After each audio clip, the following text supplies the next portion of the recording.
अस्सलामुअलैकुम। इंतहाई आसान तरीन काम उधार देना है और जब उसे वसूल करने की बारी आती है तो यही आसान तरीन काम बहुत मुश्किल और सर दर्द बन जाती है।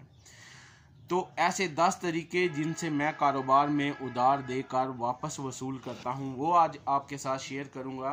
तो चलते हैं सबसे पहले तरीके की तरफ। उससे पहले मैं आपको बता दूं कि कारोबारी मालूमात पेज पर मैंने एक पोस्ट की थी जिसमें लिखा था कि आप लोगों को कारोबार में सबसे ज़्यादा मुश्किल किस चीज़ में पेश आती है। तो मेजॉरिटी लोगों की यही थी कि उधार दे देते हैं वापस नहीं मिलता। तो आज वो 10 तरीके एक एक करके मैं आपको बताऊंगा तफसील के साथ, जिन्हें इस्तेमाल करते हुए मैं उधार देता हूं और वसूल भी करता हूं। और अल्हम्दुलिल्लाह मेरे ख़्याल में उधार को वसूल करने में मैं बेस्ट हूं। आप मेरी वीडियो देखें, हो सकता है कि आप मेरे साथ एग्री करें कि मैं उधार वसूल करने में बेस्ट हूं। अपने ज़ाती तजर्बात मैं आपको आज शेयर करने लगा हूं। तो सबसे पहला जो तजर्बा आपके साथ शेयर करता हूं ये उस दौर की बात है जब मैं फुल टाइम जॉब करता था और पार्ट टाइम में बिज़नेस एडमिनिस्ट्रेशन की स्टडी करता था। ये यूरोप की बात है।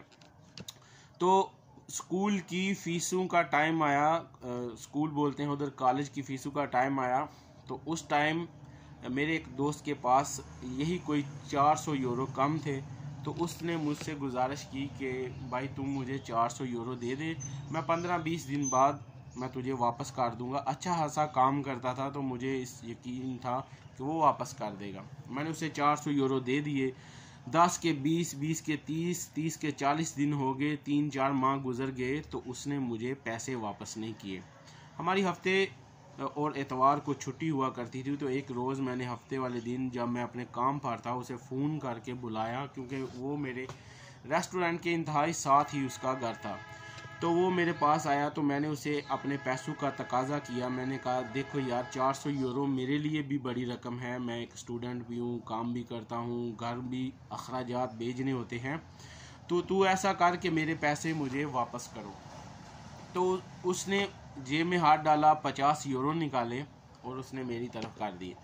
उसने कहा कि ये 50 यूरो तुम रख लो, हर हफ्ते को मैं तुझे 50 यूरो दे दिया करूँगा। मैंने वो 50 यूरो पकड़े और उसको वापस दे दिए।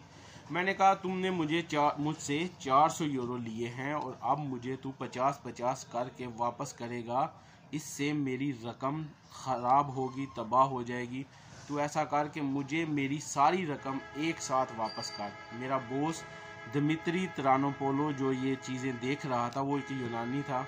उसने देखा कि जब लड़का चला गया है, मेरा दोस्त चला गया है, तो वो मेरे पास आया, मुझे यहाँ से पकड़ कर हिलाया। उसने कहा मालागा ऐसी, तुम पागल हो, वो तुम्हें तुम्हारे पैसे वापस कर रहा था, तुमने क्यों नहीं लिए? मैंने कहा कि बॉस उसने मुझसे 400 यूरो लिए थे और अब वो मुझे 50-50 यूरो देता है।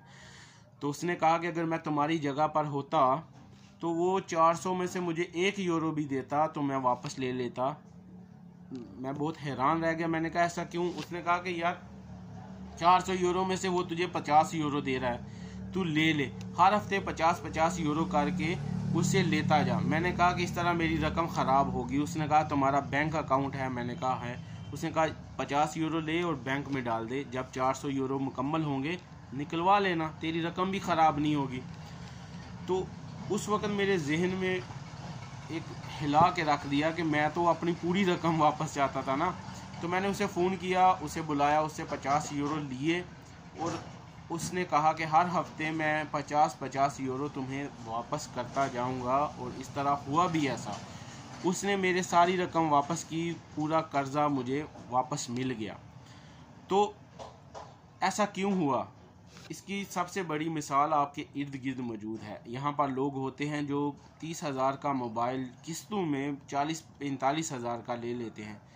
इसकी वजह यही है कि वो 30,000 एक साथ इकट्ठा नहीं कर पाते। मिसाल के तौर पर आपने अगर किसी को 1 लाख रुपया उधार में दिया है तो आप उससे थोड़े थोड़े करके वापस ले लें, बैंक अकाउंट में डालते जाएं। अगर आपका कारोबार है तो कारोबार में डालते जाएं, उसी वक्त वो बिज़नेस में आ जाएंगे और वो आपको प्रॉफिट देते जाएंगे।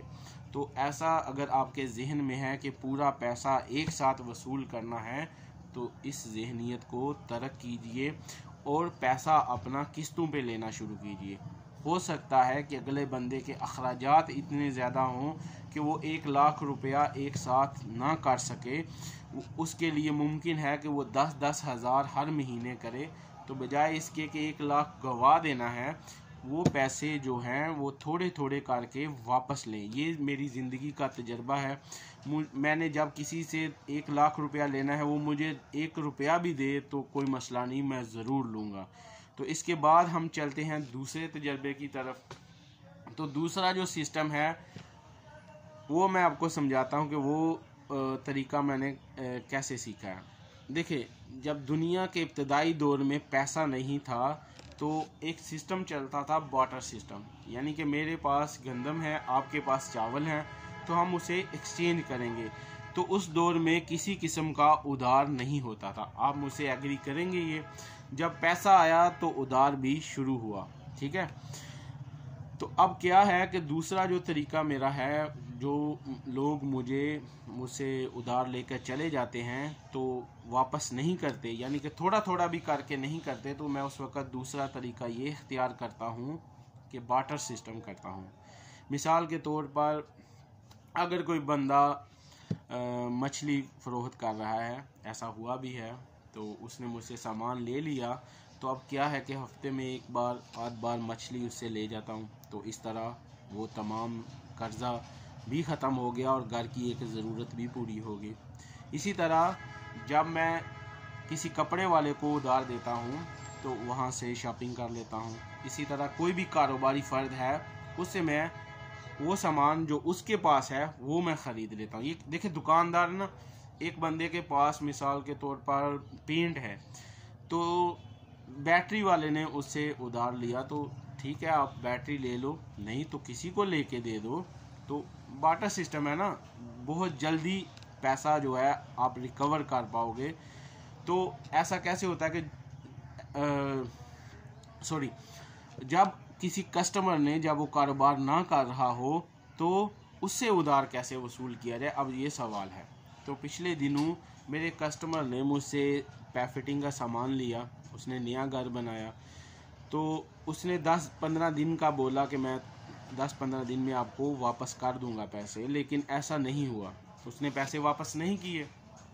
तो मैं उसके घर गया, पुराना घर की टीयर गार्डर और वो जो टाइल है वो पड़ी हुई थी।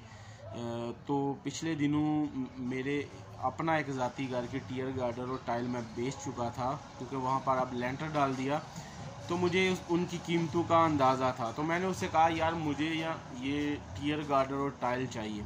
मैंने देखा कि वो पैसे तो नहीं दे सकता, लेकिन वो कबाड़ में ये चीज़ें ज़रूर अगले दिनों में फ़रोख्त करेगा। तो उसने कहा कि आपको इसकी क्या ज़रूरत है। मैंने कहा, यार हवेली वगैरह बनाएंगे, इस तरह कुछ चलेगा।